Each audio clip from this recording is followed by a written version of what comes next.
Hello everyone and welcome to another episode of APUS History. I am Mr. Langella. So today we're going to get started with period 6 or unit 6, whichever word you want to use here, and that's going to be focusing on the Gilded Age. And what we're first going to do, and let me bring up my screen so you can see what we're going to talk about, okay? The first thing we're going to do is we're going to get started with this discussion question I posted. Okay, it's going to focus on westward expansion. So what you're going to do is analyze this painting, right? And then answer the questions that go along with it. Once you complete that, then we'll move on to the next part. Alright, so once you finish the discussion question, we'll be jumping right back into the PowerPoint. Okay, as I mentioned, this is going to be Unit 6 or Period 6, which is time period 1865 into 1898. Which is the Gilded Age. And when you take a look at some of the different components here, the first part that we're going to focus on is going to be section 1 and 2, which is first the rise of industrial America, along with the last West and the new South. So we'll be actually combining these two together for this PowerPoint. We'll jump through that first, and then the next two sections are going to be the growth of cities. So this is like urbanization, and a adaptation of American culture, and then going into the politics of the Gilded Age in general. Okay. The interesting thing about this unit is that basically if you take a look at the time spans here, each of them has the same time era.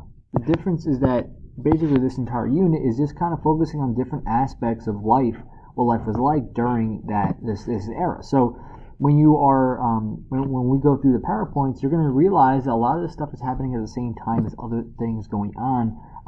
So I just want to make sure that's clear as we are going forward. So part 1, and I mentioned this already, is going to be focusing on the West, the New South, and then the rise of industrial America. Okay, so let's get started. So generally, the first thing I like to do is I ask, what do we think of when we think of the American West, right? Some people would probably mention the railroads, right? Some people would probably mention Native Americans living westward. Some people would probably talk about the boom towns or western towns in general. And some people might even mention things like cowboys, right? And we'll actually go into a lot of these different aspects and what is true, what is not true, some stereotypes that go along with all this stuff. And it's actually very interesting. So let's just jump right into it. To give you a preview here of the Gilded Age, by the end of 1900, which is the end of the Gilded Age, the United States becomes the leading industrial power in the world. And it's actually better than Britain, better than France, better than Germany. And there's actually several factors that lead into this, and we'll actually talk about all these different things. But the first thing that we'll jump into is really the abundance of resources that are needed to become an industrial nation, and now out westward. And the point is, this massive labor force is also going to emerge due to mass immigration, due to a wanting to go work into new areas. People from the east move out westward, or even people in the south moving up northward. Also going to be a rise of investments, whether it's from American industrialists or European industrialists. New types of innovations. We'll see many new patents come in, 440,000 new patents in a 30-year span. And then we're also going to get very talented entrepreneurs that are going to come up with ideas that have never been thought of before. So to get us started, let's first talk about the railroads. And that's going to be the main focus of today's lesson, is because the railroads are going to have a major impact on all facets. And to kind of give you a sense here, the railroad system was first developed during, or really before the Civil War, and it was expanded during the Civil War and even years afterward. Railroads helped in many different facets. Firstly, it created a market for goods that can now travel from one place to another. It also created a new way of transportation, a lot more safer, a lot more quicker than ever before, and it actually helped encourage new industries to form, like coal, steel industries. Okay. Now, in the East, a specific man has kind of emerged as the leading individual that controls all the railroads, which is going to be Cornelius Vanderbilt. And he used his money he had made from the steamboat industry that he kind of started to now use this to help develop the railroad. And what ends up happening is he actually owns the bigger lines, or also known as trunk lines, like from major cities. And then he ends up merging with a lot of the smaller lines, so he ends up gaining complete control over the railroading industry, which is why he's considered a very impactful individual. And we'll talk more about him and the other major industrialists a little bit later on, but the main focus today is going to be the impact of the railroads on the West and the people that are included in that impact. So to take a look at some change over time, in 1860, this is the chain of the railroad network that was developed at this point in time. And then as we transition to 1870, you can see that this is now growing and growing. In 1869, we have the completion of the Transcontinental Railroad here, but that's only going to increase as time progresses into 1880 into 1890. So you can tell that the railroad is going to have a major impact going forward. Now the question is, why do we have such a dependence on the railroad? Well, as you can see by this graphic here, that before the Transcontinental Railroad, before railroads were really permanent and in the nation at the time, they would end up having to take a railroad to St. Louis, and then from there they would take a carriage all the way across the California Trail and the Oregon Trail, which, if you really think about this, think of a carriage. How long you have to sit on a carriage? Like a car takes a while to get across the country, and you're driving pretty fast speeds. Imagine doing that on a carriage. Oh, that's pretty rough, and that's not safe whatsoever. So with mass migration out westward, from these different groups, the miners, cattle frontier, ranchers, cowboys, settlers, farmers, they needed a safer route to get to the west. So that's really the reasoning why. But let's go into the different groups themselves to begin with. So first off, mining frontier. Obviously, with the discovery of gold in 1848, there started, and we talked about this last unit, there was a mass migration out westward, and when they found a stockpile of gold or silver in a specific region, those areas end up becoming what they call boom towns. And basically, these boom towns become very highly populated because people want to try to find gold or silver in specific areas. Some of the big cities in the West are actually based around location of gold and silver, like for instance, Denver, right? Denver's location-wise, all these brown markings here are actually going to be mines or major mining towns, and Denver's located right outside of it. Denver becomes a major populous city because of the mining that was going on back then. You're going to start seeing even San Francisco, located right outside a mining town. Sacramento is another one. You'll see Salt Lake City. You'll see, Silver City, New Mexico, Santa Fe, New Mexico. These are all places that are going to end up becoming they'll actually have major cities that become boom towns because of this abundance of resources. But unfortunately, the same thing can be said about the lack of resources. These towns end up becoming ghost towns because of that. Now, what ends up happening as well is that companies start to realize that there's so much gold and silver available that they need to have professionals or a more larger labor force to do this mining. And what they do is they bring in immigrants from other nations, specifically from Europe, Latin America, and China.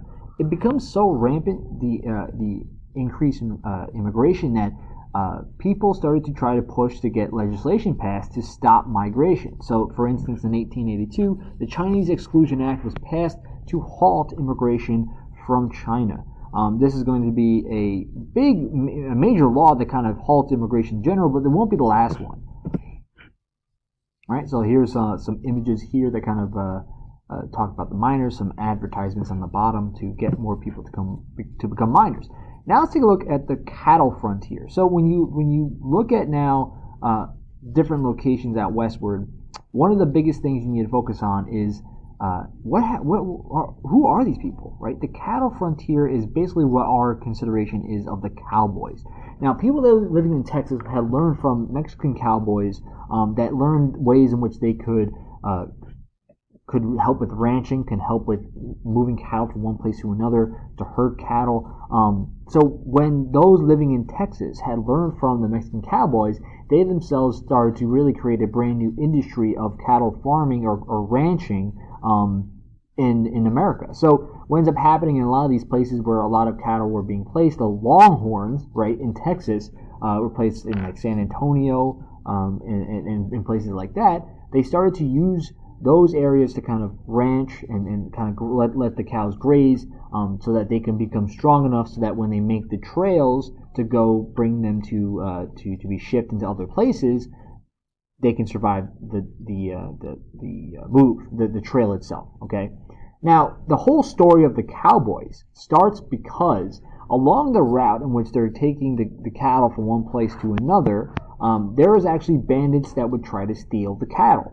And the battle between these bandits and the cowboys end up kind of setting up the stories in which we know today of, like there's a good cowboy fighting the bad bandit, and these towns, the local deputies and sheriffs would have to stop the bandits trying to steal things. And that kind of starts the whole cowboy mythology. Now, they aren't the same. It's not like the Clint Eastwood, you feel lucky punk type of thing. Those stories end up becoming a very dramatic books that they kind of elevate the story of cowboys down the line. So it's not necessarily true when you say the cowboy culture. It's not true at all, but it's interesting, and it's because it starts off with certain incidents in history kind of jump-started this idea. Now, what ends up happening is, as I mentioned, they kind of bring the cattle along these trails, and there's 4 major trails here. The Goodnight Loving Trail is probably one of the most popular. The Chisholm Trail, the Western Trail. These are all kind of the main trails that you should know about. And what these trails do is they connect the major cities in Texas to rail lines. Now, specifically, the cities that are located along rail lines, as we talked about in the last unit, became known as rail towns. And these rail towns became popular because of the fact that the rail lines end up going right through the town itself. For instance, Dodge City becomes a very populous town. Abilene becomes very populous. And what ends up happening is, because they're located along these rail routes, once the cattle get brought to these towns, they get shipped to major cities that do the carving or butchering of the cattle, right? So what ends up happening is, now they get to cities like Chicago and St. Louis, and then these cities end up obviously butchering the cattle themselves and then deliver them to the east to be used for meat to eat in these high populated cities. So every city that's located along this process, so obviously Abilene will be populous, St. Louis becomes very popular, Chicago becomes very popular because of their locations in this entire process. It creates a whole new industry of cattle farming, all right? However, overgrazing of cattle ends up destroying a lot of the fields in the south and along the path as they get to the rail lines. So the homesteaders or settlers that live out in those areas end up building barbed wire to kind of stop them overgrazing in their territory, which actually puts an end to the cattle frontier work. And they actually now have to be more precise and have a more organized way of, instead of just bringing the entire, almost like an army of cattle up northward. So here are some pictures here about the cowboys, and as you can tell, look how many cattle are here, right? Because of this overgrazing, this would actually destroy the landscape. Now, the last one's going to be the farming frontier, and this all jump-starts because of the Homestead Act, which we're actually going to focus on in the worksheet today. But the Homestead Act, as you know from last time, offers 160 acres of land for free, basically for 5 years. There are a lot of families that took place in this, 550,000 families. Millions of acres of land was used, and basically this had jump-started a lot of people to go westward. Now, they used this for several different things. They had ideas where it was used to help try to fund or feed the armies of the Union. But this was a method to try to really try to move population out westward. Now, in the beginning, they had to use a lot of these things called sod houses instead of lumber because there was not really a lot of wood out west. And these sod houses were made from the dirt, and they did provide for pretty good stability, but if there was some bad weather happening, it didn't really provide enough. And the downside of living out west in the Great Plains is that there's a lot of times where the weather is not really, doesn't really work out well for you. Like, for instance, of all the 500,000 families that took part in this deal, 2/3 of them had failed. And the reason why is because instead of living in the south where it's very moist and you get a lot of rainfall, in the Great Plains it's very dry. And the problem is that certain plants will die pretty quickly. So When that is the case, a lot of families were not going to stay long enough for them to really be successful as farmers, and they actually moved back east to work in the factories. But those that did work out in the West were for a few reasons. Specifically, they picked a farm that was located near a water source. They also used irrigation systems to help to help get enough water for their farms, and they also had found a very rare Russian wheat that they had traded for, which allowed them to basically survive, because this Russian wheat can live without as much water as regular wheat needed. So allowed them to kind of survive in the harsh winters, or the harsh growing seasons that would actually happen there. So here are some pictures here of those settlers and farmers.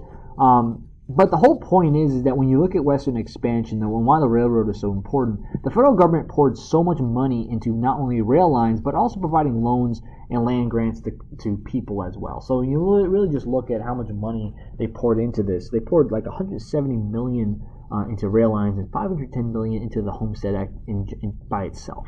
So this is proving, to be a big deal. But the problem is, when it comes to westward expansion and the railroad, is that federal grants did help in some way, help get people out westward, but it also provided some cases of corruption. Now, with the creation of the Transcontinental Railroad, it becomes a big deal, because obviously before this point, there was not a connecting railroad that went to the east all the way to the west. So there are two companies that they hired to do so. The first company is the Union Pacific, right? And the Union Pacific started out in Omaha, Nebraska, and built across the Great Plains, which is actually a lot easier compared to the other company. And when they look at the employment of the people of the Union Pacific, it's of the former war veterans and also of Irish and German immigrants. Now, the Central Pacific Railroad actually started in Sacramento, California, and had a lot more difficult track to go through. And they actually were hiring Chinese immigrants to help do so because of the higher risk. They felt as if, in general, they felt as if Chinese were a lower standard than they were. So they thought by hiring the Chinese, it would actually make their life easier because of the difficulty of the job. And the reason why it's more difficult than the Union Pacific is because they literally had to blow a hole through the Sierra Nevada mountains. Like literally put dynamite in a hole, blow it up, and then keep doing so as they keep building track for the railroad.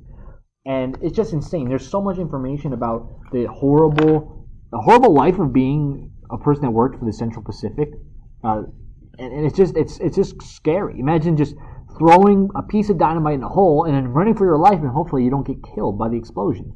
Now, with all this hard work ending in May 10th, 1869 at Promontory Point in Utah, this is now seen as a great accomplishment, because the fact is, and here's a picture of it just to give you a hint, the fact is that now they actually have access to the entire West Coast by taking a one rail line to get there. Now, obviously, they're going to expand on this as years progress, but this is a big deal. This provides basically everyone an ability to go travel westward safely.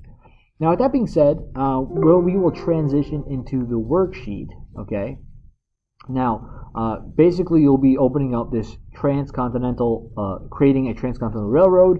The first thing you're going to do is a map analysis. You'll be answering these three questions here by looking at these two maps. And then you'll be transitioning into this next area on this side, okay? So what's going to happen here is that you're going to be opening up the document analysis. So what you'll do is you'll open up this link. It sends you to a Google Doc, okay? And it has access to all the documents. So what I did was I had you work in groups where certain group members would have the Homestead Act, some would have the Pacific Railway Act, and some would have the Railroad Advertisements Land Grants, and then you would kind of answer the general question of how did the Act help further westward expansion and manifest destiny, and then obviously you're going to use the documents to help with your analysis. All right, you'll explain those different components. The next part of this is going to actually have two links. One link is having a video that kind of talks about Chinese immigrants in the Central Pacific Railroad, and the other one is going to kind of have a link that talks about Irish, German, and Mexican immigrants and the Union Pacific Railroad. Okay, it also does provide some pictures and some information at the bottom to help you along your way. And then the final part is going to be part 4. So what you're going to do is, looking at these two quotes here, you're going to end up answering the question that goes along with it. Okay? So that's going to be it for us today. As I mentioned, we're starting Unit 6. Your tests are updated so you can see what score you got and what questions you got wrong. Very generally, everyone did pretty well. And we're going to continue along with the course. Okay. All right, that's it for me, everyone. Langella, out.